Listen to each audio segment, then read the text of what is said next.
compromiso tenemos que tenerlo claro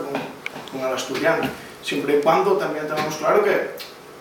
una lengua y un medio de comunicación que tiene que servir para entenderse, que aquí hay que usar el asturiano y que fuera hay que también transmitir en asturiano, pero tampoco se puede dejar de lado otros idiomas, pues el castellano o el inglés, ¿no? Tiene que ser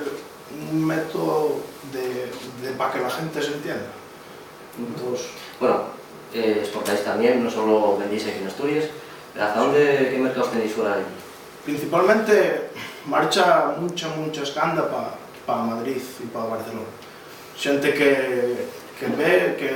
manda un análisis y que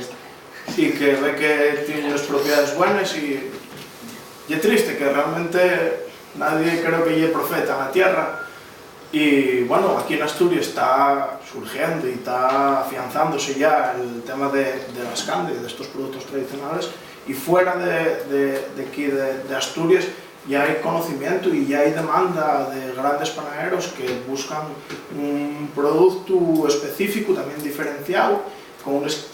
cualidades y unas propiedades mejores de las que están absorbiendo de otros lados. Entonces la demanda ya es nacional de las candy. O sea, dejar claro que cuando estáis consumiendo un pan de escándalo o algo de la vuestra empresa, estoy hablando en ese proceso que venís de bastante tiempo de recuperar un cereal que va con todas las esencias en Asturias, ¿no? Claro, todo el proceso queda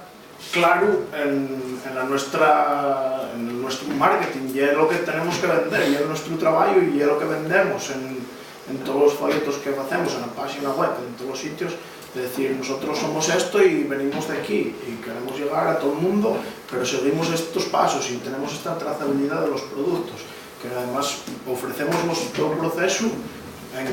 con unas características y con una manera de trabajar que es buena, que